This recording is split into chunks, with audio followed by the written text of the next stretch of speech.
Did you know that gaining clarity would help you to change for your success? Hmm. There's a quote I want to give you.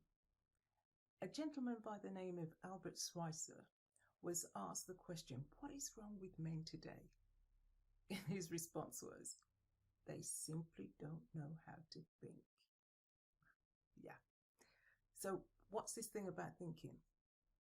Well, most of us, me included, I used to think that thinking was just, that noise that was going on in my head. There's a lot of noise going on in my head. And never fully understood the value of thinking or even the process itself. Well, as I grew older, I began to understand thinking is about, first of all, when you've got the information, analyzing, breaking down the information. Then, after you've broken it down, evaluating the value of that information. And it's from there that then you can understand the purpose of the information and how you can use it to your best advantage. That is actually thinking. But you know what most of us tend to do?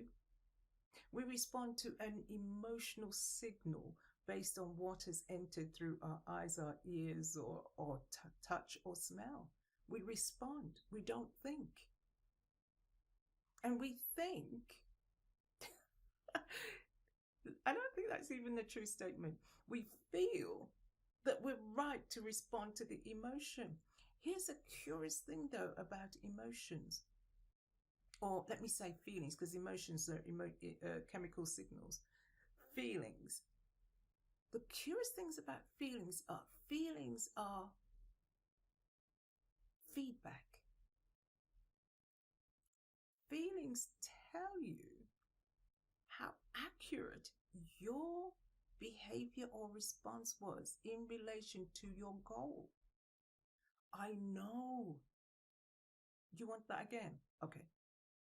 Feelings tell you about the aftermath of your response to a goal, your behavior. You'll get a feeling. Sometimes we feel embarrassed. Well, what do you feel embarrassed before you've done a thing? You don't. You feel embarrassed afterwards. And the embarrassment is the feedback to say how accurate you were in responding to the situation. Because, you may have set yourself up to say, whenever certain things occur, I'm going to be bold. But you have other things playing in the background because you've been focusing on other things. Like the last time somebody embarrassed you in public and how you didn't respond. You were more focused on that. So then the next time an embarrassing situation comes around, the only resource you have is what you had focused on previously. And now the feedback comes back again and says, be embarrassed. You haven't thought through the process. You have just relied on your feelings. Isn't that strange? Strange though it is, thinking is about seeking clarity. We gain clarity by thinking, the who, what, why, where, when. What was happening? Who was involved? What were they doing? Why were they doing it? How did it come about? When is it going to change? Those sorts of questions will get us closer to a thinking process where we can analyze, evaluate, and determine the purpose of the whole situation that we're trying to get clear on. When we can think by asking the who, what, why, where, when, we can avoid confusion and adding meaning. Because when we add meaning, sometimes, well, most of the time, the added meaning comes from the feelings that we are experiencing. Now, don't get me wrong, feelings are good for us. We need the report of our feelings. We need the report of our senses because we need to understand how accurate we are in achieving our goals. That's what they're there for.